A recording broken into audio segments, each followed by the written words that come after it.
Hi, I am Coach David Halal. Today we're gonna talk about authenticity. Let me read you a quote from one of my favorite preachers and men of God, Ravi Zacharias. You know, Jesus says, "Greater things of these you shall do." And Ravi Zacharias says, follow that quote of Jesus with, "Become a peace builder, a bridge builder, not a destroyer. And the way you do that is through friendships and relationships and through authentic character." I want to read you this second quote from Tabitha Coffey. She says, "We have to stand up for what we believe in, even when we might not be popular for it. Honesty starts with being ourselves, authentic and true to who we are and what we believe in. And that may not always be popular, but it will always let you follow your dreams and your heart." My friends, this morning, as a certified life coach and ordained pastor, I come to you with this subject, authenticity, because it is so important. It's not only important for our future, but it's also important for our country, our world. It's important for our children and our friends. It's very important for us, brothers and sisters, friends, families, fellow travelers of the earth.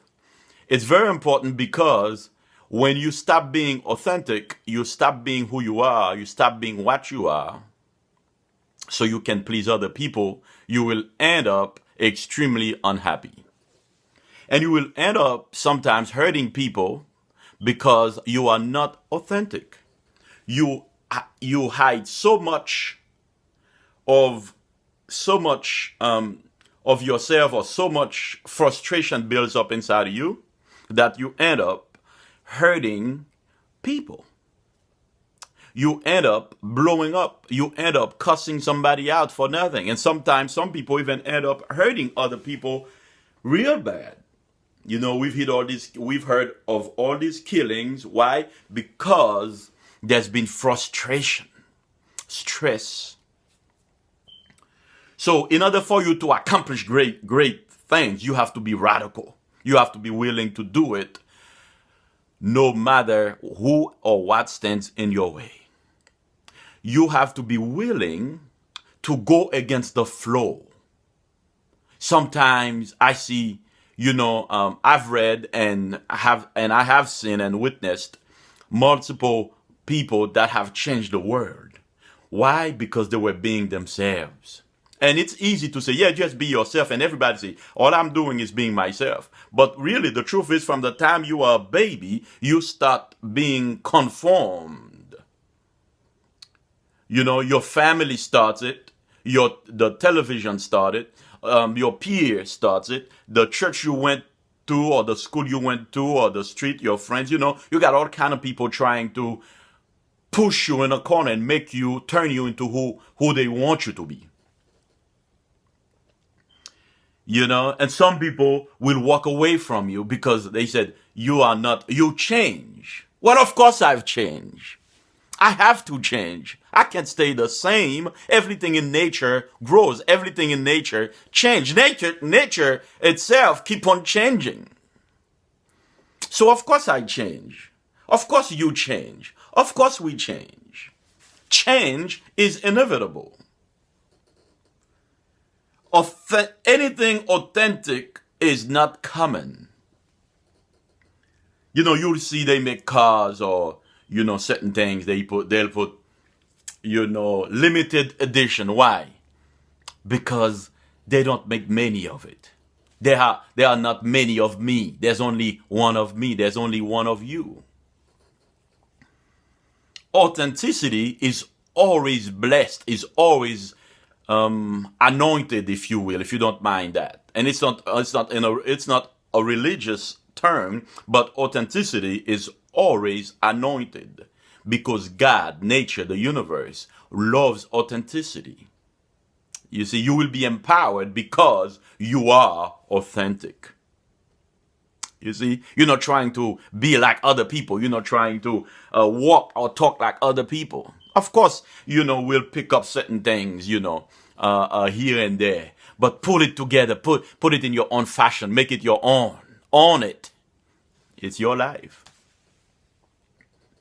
Design, brothers and sisters, design, ladies and gentlemen, the experience you want to become to others. Authenticity is the starting place.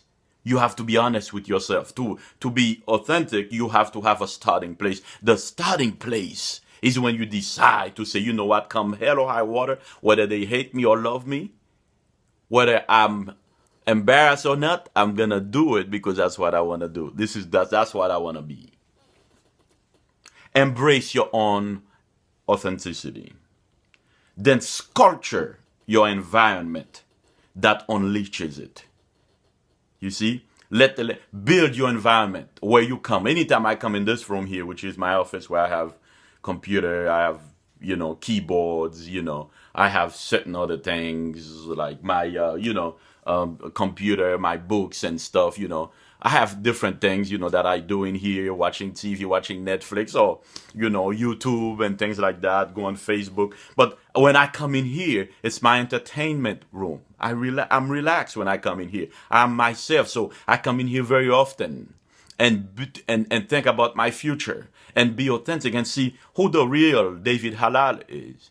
Who am I? But what am I does not come, or who I am does not come from from my parents or from my friends. When I was born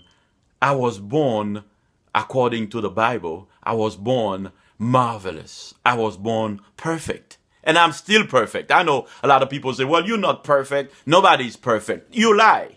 You don't know what you're talking about. Let me tell you this. Perfection is not a state. Perfection is something that you choose to be. You choose to be perfect. Even Jesus says that, in the Bible, he says, be ye perfect. Be ye perfect. Okay? Like my Father is perfect. Perfect is whole.